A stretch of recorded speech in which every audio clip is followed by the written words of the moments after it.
So చెప్పండి sir, మీ విశ్లేషణ ఏంటి అసలు ఈ కాస్టింగ్ కోచ్ అనే దాని మీద? ఈ కాస్టింగ్ కోచ్ అనేది ఇది ఇప్పుడు ఒక ఫ్యాషన్ లాగా తయారైంది. ఏదో ఎప్పటికప్పుడు వాళ్ళు ఏదో లైన్ లో రావడం కోసం మీటు అని పెట్టేసేసి ఎప్పుడు 12 ఏళ్ల క్రితం నన్ను ముట్టుకున్నాడు, 7 ఏళ్ల క్రితం నన్ను గిల్లాడు, ఇవన్నీ ఆధారాలు ఉండవు, ఏముండవు, ఒక ఆరోపణలు. ఓకే, అప్పుడు ఎందుకు చెప్పలేదంటే అప్పుడు పరిస్థితులకు భయపడ్డావని. మరి ఇప్పుడైనా ఎవరు ఏంటి చెప్పంటే ఇప్పుడు ఆ కవర్ ఉంది, త్రివిక్రమ్ అనేది చెప్తానే ఉంటది. 6 నెలలకు ఒకసారి నిద్రలు మేల్కొన్నట్టు నిద్ర నుంచి లేచినట్టు గబుక్కు లేస్తుంది త్రివిక్రమ్ అంటది.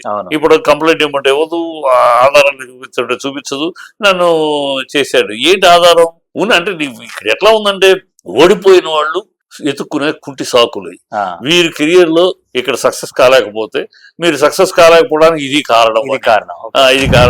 ఏదో సక్సెస్ అయిన హీరోయిన్లు అందరూ పడుకుంటేనే హీరోయిన్ పిచ్చివాగుడు. పబ్లిక్ లో ఎంతగానో బ్రహ్మాండమైన మోడల్స్, లైసెన్స్డ్ మోడల్స్, వాళ్ళకి అదే వృత్తిగా ఉన్న కూడా బ్రహ్మాండమైన మోడల్స్ ఉంటారు కదా.